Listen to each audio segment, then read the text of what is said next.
we're working hard internally to map out our next steps and working with our landowners and participating farmers and other supporters and constituents in the county to let them know that we're 100% committed to the project. Moore says the company anticipates bringing the project back to the county again in the future. Get news anytime at DeWittDailyNews.com. Local sports on the way next on the WHOW Morning Show. This Thursday's a big day in Clinton and DeWitt County. It's the annual Clinton Area Chamber of Commerce Business Expo from 4 till 7 this Thursday afternoon at Clinton Senior High. Advanced Services, Inc. in Clinton is one of the exhibitors at this year's expo. Stop by their booth for some free items and games. Flyers will also be available on the services they offer. That's all at the Advanced Services, Inc. booth at this Thursday's Clinton Chamber Business Expo from 4 till 7 at Clinton Senior High. Time now for a look at sports. I'm Seth Lawrence with this report. In a game heard here on WHOW Wednesday afternoon, the Clinton Lady Maroons fell to Sullivan 1-0 in both teams' Central Illinois Conference opener. The Lady Redskins scored the game's only run in the top of the first inning. Senior Chloe Smith singled to lead off the game and was driven home 3 batters later by senior Maddie Probst RBI single. From there, both teams threatened, but neither were able to break the pitcher's duel. Probst got the win for Sullivan, going 7 innings of 3-hit ball, allowing no runs, walking 1, and striking out 4. Ashley Armstrong pitched well for Clinton. Despite taking the tough luck loss, the junior went 7 innings, allowing a run on 7 hits. She walked 2 and struck out 4, and was the Serve Pro of Piatt DeWitt County Player of the Game.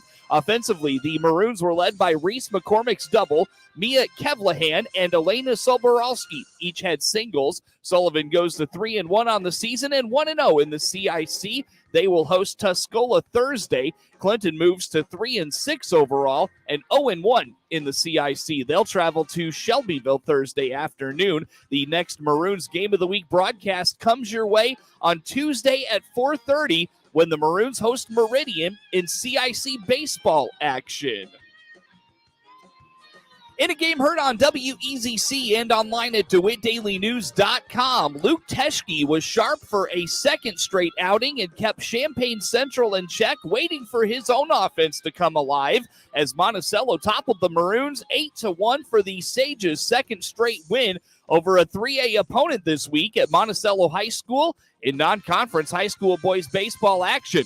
Monticello beat Lincoln by the same score Monday at Lincoln High School. Teschke struck out 10 across 5 innings of 1-run ball. He allowed 2 hits and permitted just 2 free passes. The Illinois State commit has found a rhythm on the mound the last few weeks. He struck out 8 in 4 scoreless innings of work over Oakwood last week. The Sages drew 12 walks against Central pitchers. They scored 3 runs in the first inning, but were limited until the 5th when they sent 10 batters to the plate and scored 5 runs to break the game open. Sophomore Colton Vance finished 2 for 4 with a double and an RBI. Teschke doubled in, reaching base twice, and Biniam Linhart stole bases, reaching base 3 times for Monticello. Jack Buckaloo walked 3 times and drove in a run with a bases-loaded walk. Jacob Trusner walked twice and drove in a run with a bases-loaded walk as well. Teschke earned his second straight Serve Pro of Piatt DeWitt County's Player of the Game award. The Maroons dropped to 4-2 overall, while Monticello moves to 4-1. The Sages continue play this afternoon, traveling to Prairie Central, then take on GCMS on Friday. Hear more Sages baseball on WEZC a week from Saturday when Monticello hosts IVC at 11 a.m. Okaw Valley scored 6 runs in the 5th inning, and a 7th inning comeback fell short for Mount Pulaski in a 6-5 loss in non-conference high school boys baseball action from Bethany Wednesday afternoon. Evan Cooper and Jackson Fricky finished 2 for 4 for the Hilltoppers. Fricky, Chance Payne, Luke Martin, and Clayton Aylesworth drove in runs for the Hilltoppers. A.J. Bailey walked twice and scored a run. Cooper scored twice. Wednesday's loss was the first for Mount Pulaski as they fall to 2-1 overall. They hit the road to battle Decatur LSA this afternoon. While it's not mandatory for the Chicago White Sox to open the 2023 campaign with a roaring start, early success would help soothe the lingering angst over last season's disappointment. Following consecutive postseason berths, the White Sox entered 2022 with thoughts of the World Series. But what unfolded instead was a season ravaged by injuries and marked by underachievement, missing out on the playoffs. This opening day comes with the White Sox stewarded by a new manager in Pedro Griffel and reinforced by new faces around a familiar core. Chicago opens the season on the road against the reigning World Series champions, the Houston Astros, tonight, seeking not only a fresh start, but a means to create distance from a season in which precious little went right. Griffel understands the need to start anew.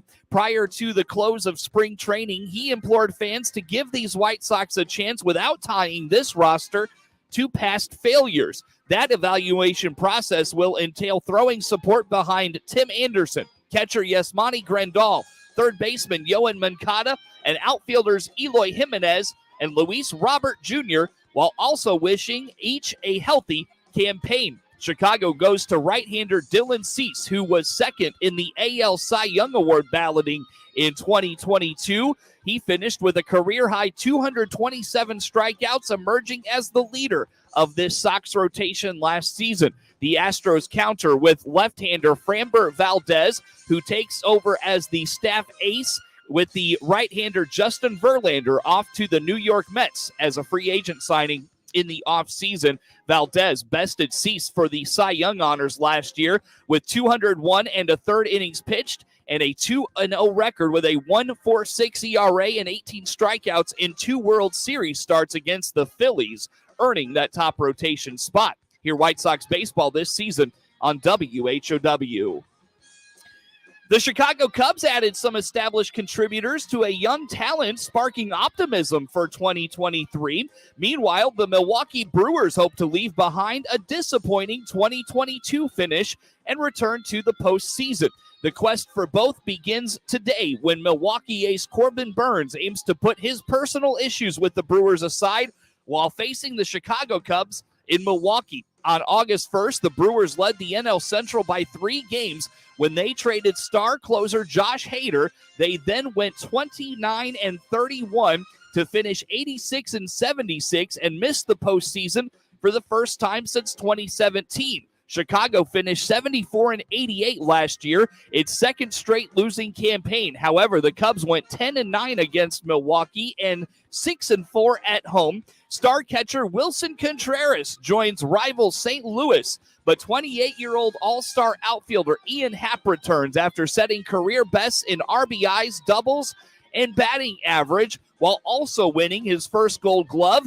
Meanwhile, 25-year-old second baseman Nico Horner posted 10 homers and 55 RBIs in 2022. He will make up half of Chicago's middle infield with Gold Glove shortstop Dansby Swanson's arrival. He signed a 7-year, $177 million deal this offseason. Meanwhile, 2019 NL MVP Cody Bellinger looks for a revival tour after batting a combined .203 for the Dodgers the last 3 seasons. Veteran newcomers include Eric Hosmer, Trey Mancini, Tucker Barnhart, Jameson Taillon, Brad Boxberger, and Michael Fulmer, who will try to help Chicago contend for a postseason spot. However, second-year outfielder Saya Suzuki is expected to open the season on the injured list with a strained oblique. Chicago's Marcus Stroman takes the ball after going 6-7 with a 3.50 ERA in 25 starts last season. The right-hander allowed 2 runs over 20 innings to win his final 3 home starts. He was 1-0 with a 1.37 ERA in 3 starts against Milwaukee last season.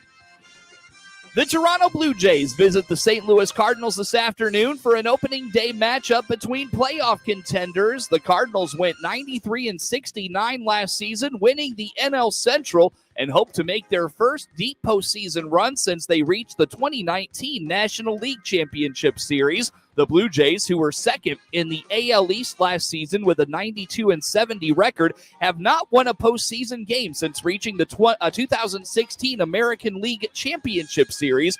for the second straight season. Both teams were swept in 2 games in their wild card series last year. The Cardinals will turn to right-hander Miles Michaelis, who is without a record and a 4.05 ERA in one start against the Blue Jays. He went 12-13 last season with a 3.29 ERA. Jack Flaherty, Jordan Montgomery, Jake Woodford, and Steven Matz round out the Cardinals' rotation.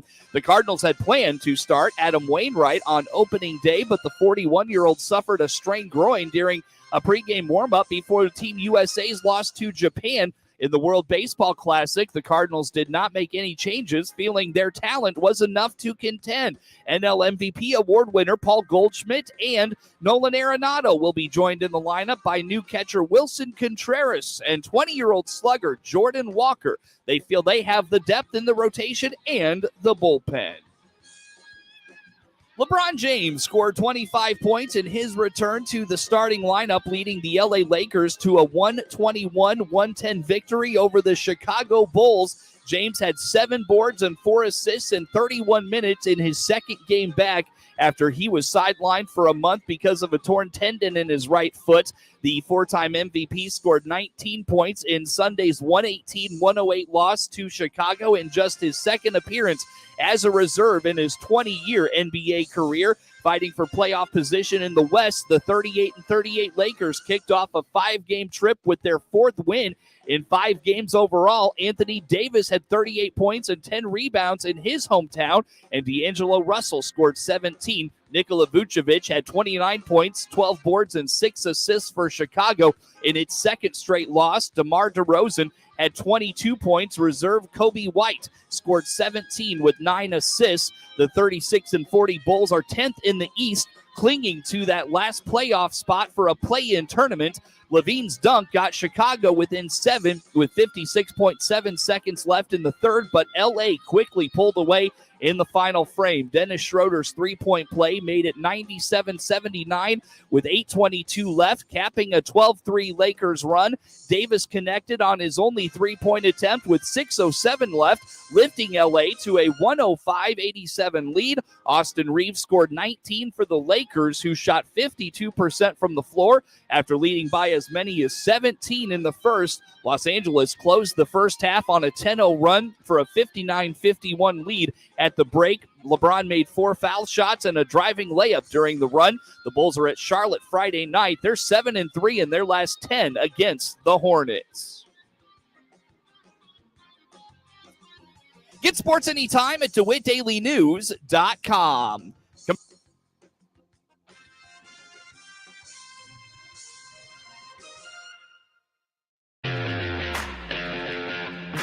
I'm Len Casper, the voice of the White Sox Radio Network. Follow the Sox across central Illinois on the Big 1520 WHOW. Sponsored by Baum Chevy Buick, Clinton Community YMCA, Covenant Animal Clinic, Jason France, your State Farm Insurance Agent, Midstate Eye, and Nan Krang with Remax Choice, the 217 home team, all in Clinton.